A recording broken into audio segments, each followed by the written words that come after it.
Vous avez tous à peu près compris ce qu'était le growth hacking, etc., en quoi ça consistait? Non? Vous avez compris les grands axes de méthodologie, peut-être le fait qu'on observe nos utilisateurs, nos clients de A à Z et qu'on les connaît par cœur, qu'on a un esprit un peu de hacker et qu'on vient vendre des produits qui n'existent pas. Là, on a parlé méthodologie, maintenant on va parler un peu plus concret, c'est-à-dire outillage.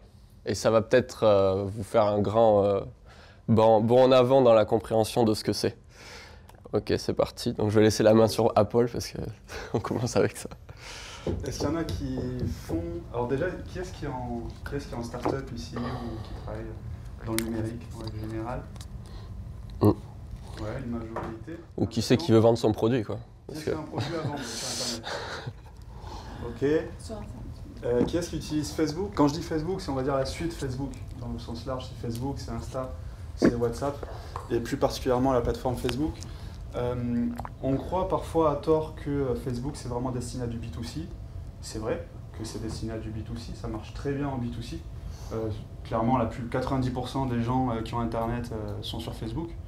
Ça marche aussi très bien en B2B, pour une raison simple, c'est que ce qui va plutôt bien marcher quand on cherche à convaincre des gens en B2B, c'est qu'ils nous voient d'abord sur LinkedIn, puis qu'ils reçoivent un mail de notre part, puis qu'ils nous revoient sur Facebook.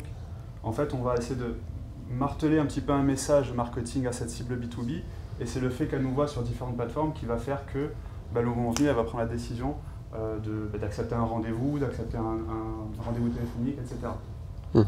Adespresso, c'est un outil qui vous permet d'optimiser toutes vos campagnes Facebook, Instagram et aussi Google AdWords, pour ceux qui font du Google Ads, donc c'est plus intentionnel, on va dire, dans la recherche. Et en quoi est-ce que cet outil est excellent? C'est un outil de la suite Hootsuite, qui est un super éditeur de logiciels canadien, basé sur, de logiciels marketing. Ouais. Pourquoi est-ce que c'est excellent comme outil? Parce qu'en fait, Adespresso va donner vraiment la parole et le pouvoir aux utilisateurs et aux cliqueurs. Typiquement, nous, on est persuadé d'une chose, c'est que en marketing, il y a quasiment, en tout cas chez nous, il n'y a personne qui a la science infuse, il n'y a personne qui peut dire cette annonce va marcher, ce message va fonctionner, cette image va être plus performante que telle autre, etc. Le meilleur moyen de le savoir, c'est vraiment l'expérimenter et de laisser un grand nombre d'utilisateurs, donc c'est idéalement des milliers, décider en fait de ce qui est le plus performant. Adespresso, c'est hyper simple. On va mettre dans la moulinette un certain nombre d'images, un certain nombre de deadlines, donc de titres, un certain nombre de descriptions. Typiquement, il y en a pas mal aujourd'hui qui sont venus suite aux annonces qu'on a faites sur Facebook. Ouais, ça s'annonce un peu comme ça. On a fait venir avec ce type d'outils, pour ceux qui sont venus depuis Facebook. Donc Adespresso, ça va mesurer en fait quelles sont les annonces les plus performantes, la possibilité de faire de l'automatisation sur l'optimisation ou de le faire manuellement. Et finalement, ça nous permet sur un projet, par exemple là, si tu reviens juste sur la slide d'avant, c'est des ateliers de découverte de la programmation qu'on organise par exemple en centre-ville avec Prof en Poche. Donc on va cibler différentes audiences, par exemple les mamans qui ont entre 35 et 45 ans, les papas qui sont férus de technologie, différentes audiences, différents messages publicitaires, etc. Et au final, sur une campagne, on va avoir 40, 50 annonces différentes qui vont tourner. Et en définitive, ça nous permet de voir quelle est l'annonce ou quelles sont les annonces et les messages les plus forts. Ça permet, d'augmenter votre retour sur investissement quand on fait du marketing. C'est hyper important, typiquement quand on a des problématiques de passer à l'échelle. Et ça vous permet surtout de mieux connaître votre cible. En définitive, vous savez beaucoup mieux, du coup, quels sont les messages qui sont forts, quels sont les visuels qui marchent. Et ça peut aussi carrément vous aider quand vous passez un call derrière, parce que vous savez sur quel est le point vraiment crucial, critique, qui va amener le prospect à acheter. Et ça prend en compte, par exemple, ce qu'on disait tout à l'heure sur l'A/B testing. C'est-à-dire que dans la même campagne, vous pouvez choisir de mettre en parallèle plusieurs types de design, d'images ou texte.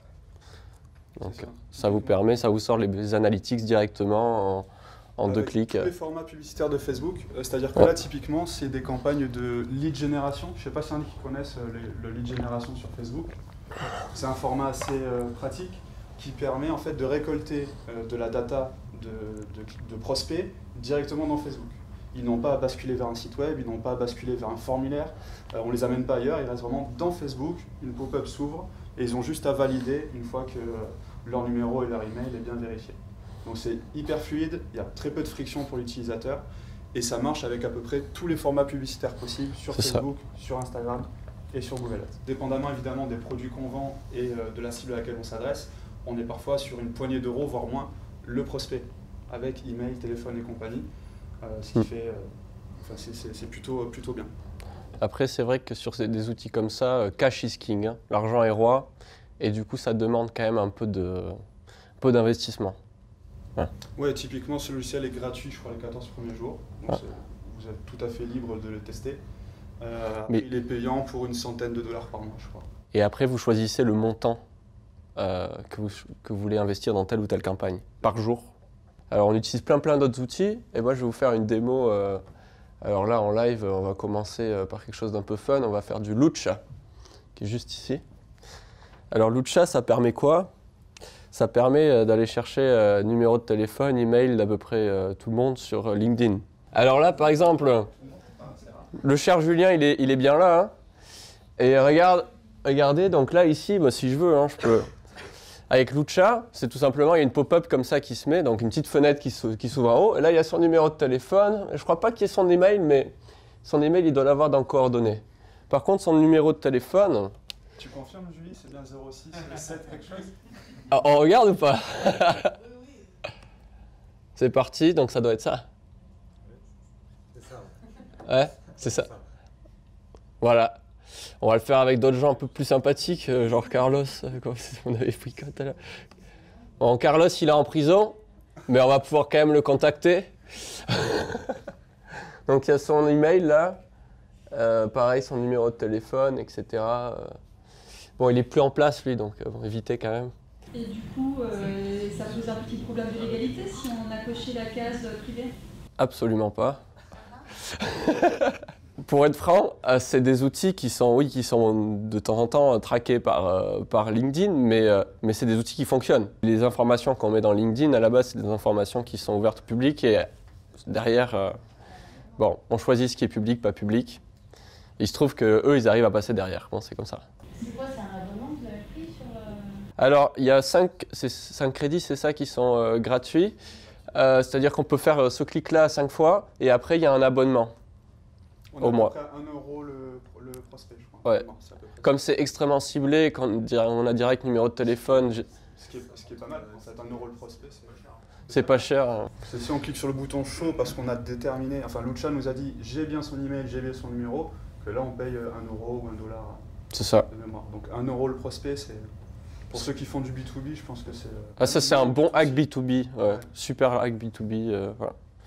Et en parlant de B2B, on va enchaîner maintenant. Alors là, on va rester sur du LinkedIn. Je vais vous montrer un peu Phantom Buster. Alors là aussi, il y a des petites questions RGPD, mais bon, ça fonctionne.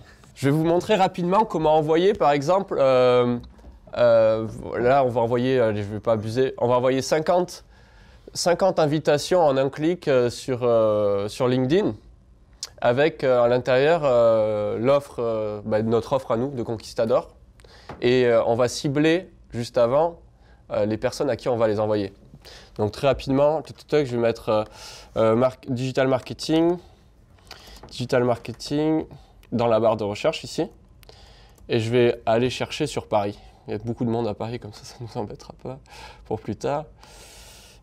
Paris, tac tac. Très très simple, vous allez voir, hein, c'est... Donc là, personne, bien entendu, tac. Donc là, il y a du monde sur Paris. Il y a 200 000 personnes dans le marketing, ok, sur LinkedIn. D'ailleurs, je prends juste l'URL de la barre de recherche. Là, il y a les différentes API. Il y a un grand nombre d'outils. Il y a un très très grand nombre d'outils. Vous pouvez aussi aller sur du Instagram, sur du Facebook, etc., etc. Mais là, je vous fais une démonstration uniquement sur LinkedIn et comment envoyer des invitations. On va d'abord aller ce qu'on appelle scraper la donnée. C'est-à-dire qu'on va aller rassembler l'ensemble des profils qu'il y a sur la recherche dans un Excel. D'accord? On va chercher de la data. Donc là, je mets la recherche que j'ai faite. Et je vais aller chercher juste le code cookie. C'est très simple. On fait inspecter. Boum, boum. Alors, on va dans application. Et là, il y a un truc qui s'appelle l'IAT. C'est le code dont on a besoin. On le copie. On le colle. Donc, il va aller chercher 10 pages ici, dans l'onglet en bas. Vous voyez, là, il y a Il va aller jusqu'à 10 ici. Et de lui-même. Hein. Je n'ai rien à faire. Donc regardez, tac, j'appuie sur Lodge. Il se branche au LinkedIn. Donc là, il va me dire que normalement, je suis bien connecté, que j'ai bien rempli le code cookie. Et 2 pages, 3 pages, ça va aller assez vite. Hein. Là, il est en train de mettre toute la donnée dans un Excel. OK? Donc, une fois qu'on va avoir cette donnée qui est enregistrée sur un Excel, on va pouvoir automatiser une invitation. Et on va pouvoir la personnaliser, cette invitation aussi. OK? Petit détail aussi, le fait de récupérer la donnée sur un Excel, Phantom Buster, vous pouvez lui demander de récupérer la donnée qui vous intéresse. Typiquement, par exemple, si vous récupérez le prénom et le nom de quelqu'un, ouais. si vous savez qu'il bosse chez Total, et si vous savez, c'est pas trop compliqué à savoir, que les adresses email de Total, par exemple, c'est prénom.nom@total.com, voilà, on peut scraper des milliers de gens qui travaillent juste avec leur prénom-nom et reconstituer des milliers d'emails assez rapidement. Il a fini, et là j'ai oublié de... Tac. Il a fini, je drop le fichier Excel dans Google Drive, parce que c'est plus simple, vous allez voir, on a besoin d'un lien de partage. Ça va très très vite. Hein. Donc là, il est téléchargé. Je l'ouvre avec Google Sheet. Et de là, vous avez vu, on a scrappé. Donc c'était la première API, le premier outil, comme dit Sam. Donc LinkedIn Search Export. Et là, on va utiliser le LinkedIn Network Booster pour envoyer une invitation personnalisée. Ici, on a juste besoin du fameux code cookie de tout à l'heure, le même. Donc on retourne dans tac, application, l'IAT. Tac, tac, on le copie et on l'insère ici. Et là, il nous dit, voilà, le lien du fichier Excel. Faut le mettre en ouvert. Hein. En partager, obtenir le lien de partage en modifiable. Tac. Je le balance et je le lance. Moi, j'ai déjà fait l'invitation. Vous écrivez ici l'invitation que vous souhaitez envoyer. Je vous conseille de mettre le lien vers votre site web ou votre produit ou peu importe là-dedans, comme ça ils ont le lien et ils peuvent aller directement savoir de quoi il s'agit, même s'ils n'ont pas ouvert même s'ils n'ont pas accepté votre invitation. Et là, j'ai plus qu'à cliquer sur Save et Launch. Et là, les invitations s'envoient en direct. Non, on le voit envoyer. Là, vous voyez le texte. Vous voyez le texte, à chaque fois vous voyez le nom de la personne à qui il est en train de l'envoyer, et puis ainsi de suite. Là, il renvoie quelqu'un d'autre, etc. Et on n'a rien à faire. C'est un outil, pour être franc, qui LinkedIn, des fois, va arriver à traquer. Et si vraiment tu en abuses, mais il faut vraiment aller scraper, je sais pas, 2000 profils d'un coup, là, ils peuvent mettre ton compte en off. Hein. Ah ouais, on est averti avant et tout. Faut pas se dire je suis plus malin que LinkedIn, je crée un compte bidon et je fais ma cam avec, parce que ça, il n'y a rien de pire. Parce que LinkedIn va dire ah ouais, donc tu as créé ton compte il y a 48 heures et tu balances 500 notifications par jour, c'est bizarre. La feinte qu'on peut avoir, c'est que si tu veux pas prendre le risque de bloquer ton compte parce que tu as X contacts et voilà, enfin, généralement ils vont jamais te le supprimer, ils vont te le suspendre 24 heures si tu fais un peu trop le fanfaron, mais ce qui se fait, c'est d'acheter des comptes. Par exemple, il y a des marketplaces comme Fiverr. Pour 10 $, on peut acheter un compte qui a 4 ans et qui a déjà 800 contacts, par exemple. Yes. Donc c'est des comptes entre guillemets un peu bidons, mais qui permettent justement de dire à LinkedIn non, le compte je ne l'ai pas créé il y a 48 heures, regardez, ça fait 3 ans qu'il existe. Donc là, il a fini quasiment. Il est à 90% fini. Et là, on est bon. Tu peux aussi envoyer des messages, tu as plein de hacks. Hein. Tu peux faire différentes opérations. Oui. Voilà. Messagerie, par exemple. Exactement. Tu peux liker des posts, commenter des posts. Voilà, Phantom Buster, tu as une centaine d'API qui existent, dont une trentaine sur LinkedIn à peu près. Il y en a qui connaissent par exemple le blog Medium. Medium, c'est un blog un peu entrepreneur et on peut avoir jusqu'à 50 likes par personne. D'accord ? Et par exemple, ils ont fait une API qui te permet de t'auto-liker à l'infini. Ouais. Je pense par exemple à cette API pour vous. Par exemple, vous visez un groupe Facebook qui vous intéresse, qui est en relation avec un tel ou tel event, et bien vous pouvez avoir l'ensemble des profils du groupe avec cet outil. Vous pouvez même leur envoyer des messages. Ouais. Et puis puisqu'on est dans le 64 et qu'on aime bien notre territoire, on va aller voir l'association des maires du 64. Il y en a qui bossent avec les collectivités ici ? Pas encore ? Ouais. Ah. Si. Si on veut envoyer, imaginons, un petit email à tous ces jolis maires, eh ben, Paul va vous montrer comment faire. C'est un petit outil sympa qui s'appelle WebScraper. En fait, grosso modo, WebScraper vous permet de faire manuellement avec beaucoup plus de latitude ce que Phantom Buster vous propose déjà en API. Le gros avantage de WebScraper, donc c'est la petite extension qui est juste là, la toile d'araignée là, c'est une extension Chrome qui s'installe gratuitement, c'est 100% gratuit WebScraper. Et en fait, WebScraper, en une journée, on peut être formé en une journée sur WebScraper, ou 2 journées max, disons. Et ça va vous permettre, une fois que vous avez, ciblé sur Internet des annuaires, des sites qui répertorient des emails, des téléphones, etc. Donc c'est du domaine du public, on est d'accord, on ne parle pas de hacker une base de données ou quoi, c'est des choses qui sont présentes sur Internet. Eh bien vous pouvez aller saisir automatiquement ces données et les amener par exemple dans un Google Sheets pour ensuite derrière les travailler par mail, sur du phoning, sur du retargeting sur Facebook, etc. etc. Donc du coup, WebScraper, donc là typiquement, il y a une base de données qui est intéressante qu'on a recherché un petit peu sur Google, c'est l'association des maires du 64. Qu'est-ce que ça répertorie? Ça répertorie toutes les communes du 64, classées par ordre alphabétique, de Aast jusqu'à Z, une commune qui commencerait par Z, avec tous les maires. Qu'est-ce qu'on remarque? On remarque que pour chaque commune, la fiche est construite exactement de la même façon. C'est-à-dire qu'on va avoir l'adresse de la mairie, le téléphone, le fax, le courriel et la fiche entre guillemets un peu profil du maire de chaque commune, avec bien souvent soit sa ligne directe, soit parfois sur certaines communes carrément son 06. Absolument toutes les infos possibles sur cet annuaire. Nous, la première chose qu'on va faire, donc on a dit en 1, on va chercher sur Google les annuaires qui nous intéressent et on va essayer de comprendre un petit peu comment ils sont construits. Là on a vu, c'est une liste des communes, on clique sur chaque commune, et on a les profils de chaque maire avec les coordonnées. On va déterminer les coordonnées qui nous intéressent. Par exemple, si je veux faire une campagne d'emailing, je me dis que ça serait intéressant de récupérer nom, prénom du maire, son email, et en faisant très attention évidemment au RGPD. Donc il s'agit, quand vous approchez quelqu'un de la sorte, de lui dire de commencer par dire éventuellement que vous avez récupéré son contact sur le site de l'Association des maires de France. Voilà. C'est aussi une façon d'être transparent, simplement cet outil vous fait gagner un peu de temps pour faire ça. Une fois qu'on a déterminé ça, on va revenir du coup sur la page qui nous intéresse, qui est la page d'accueil. Donc WebScraper, qu'est-ce que c'est? C'est un petit robot en fait qui va parcourir chacune des communes, qui va simuler entre guillemets un comportement humain, qui va cliquer sur chaque commune, récupérer la data qui nous intéresse, la mettre dans un sheet. Ça va nous faire en 5 minutes ce qu'on mettrait, je pense là, avec toutes les communes qu'il y a, on mettrait bien, je pense 72 heures à tout référencer sur un Google Sheets. Donc, une fois qu'on a installé WebScraper, fait clic droit, inspecter. Inspecter l'élément. On a l'extension WebScraper qui est ici. Sur YouTube, il y a des tutos qui permettent de s'auto-former. L'idéal, c'est d'avoir, clairement, quand on a les bons outils, la bonne méthode dès le départ, voilà, on peut se faire former dessus.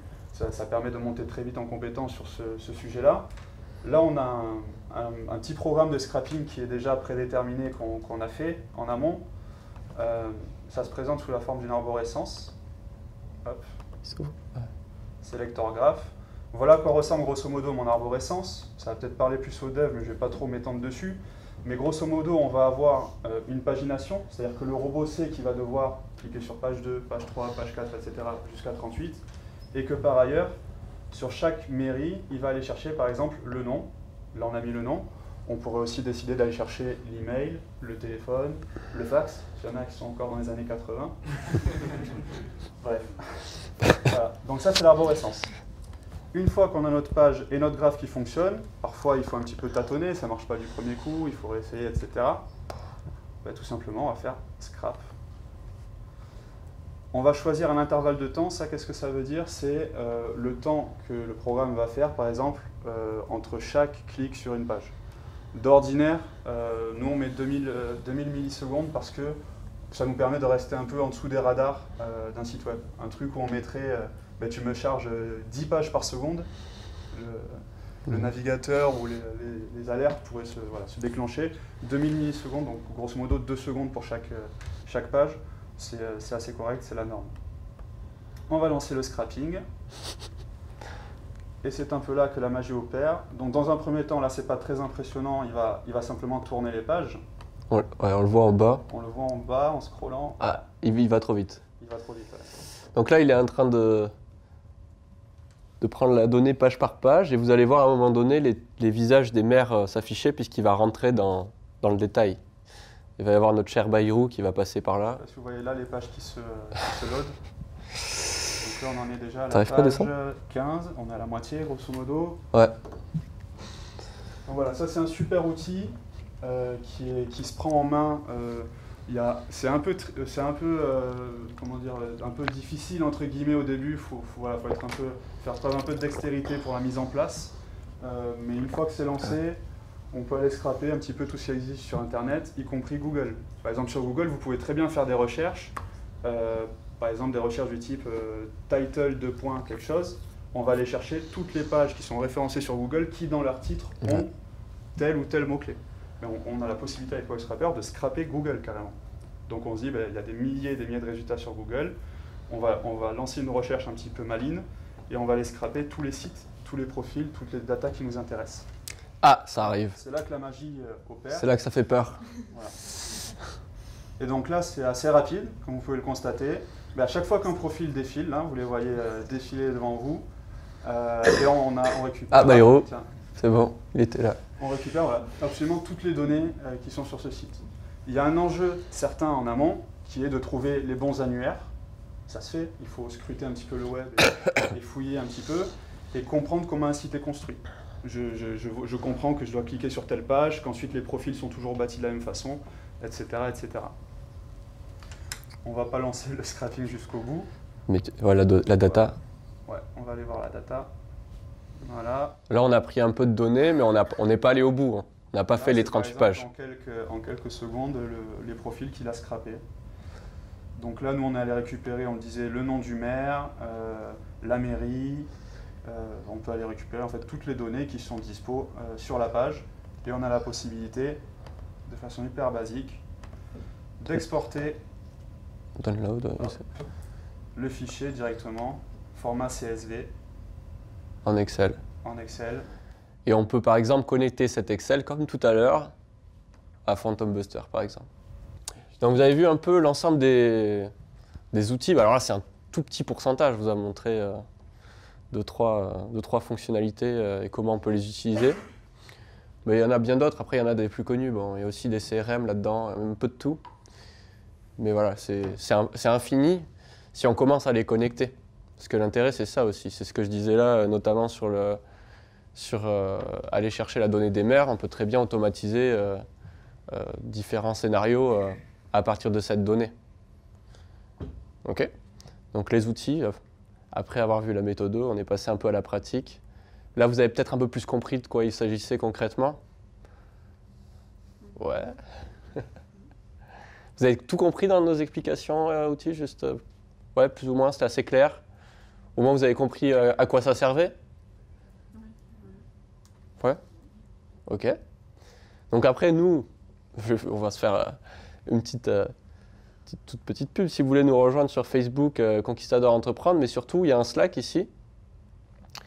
Je vous conseille d'aller voir, puisque là-dessus, on balance pas mal d'outils comme ça et comment s'en servir. Donc si vous voulez prendre le lien, vous pouvez nous poser n'importe quelle question dessus et on peut échanger à partir du Slack. Tout le monde sait ce que c'est Slack à peu près?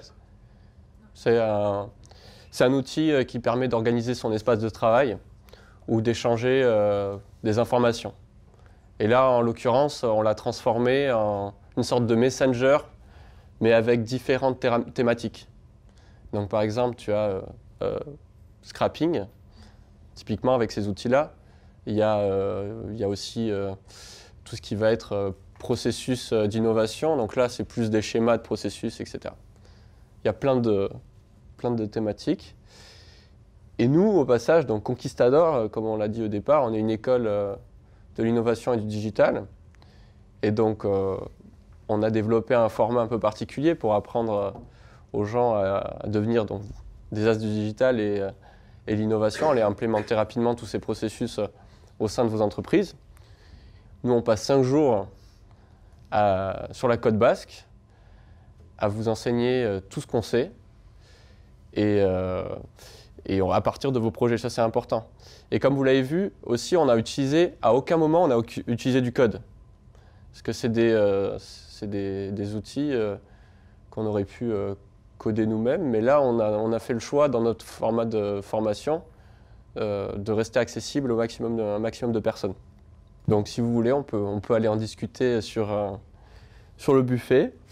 Et déjà on vous remercie d'être venu de votre présence, d'avoir partagé ce moment-là avec nous, en espérant que ça vous ait plu, que ça vous ait peut-être inspiré. On espère vous avoir donné un insight un peu plus concret de ce qu'était le growth hacking dans les méthodologies et dans l'outillage.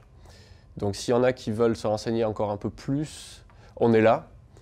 Et donc merci à vous.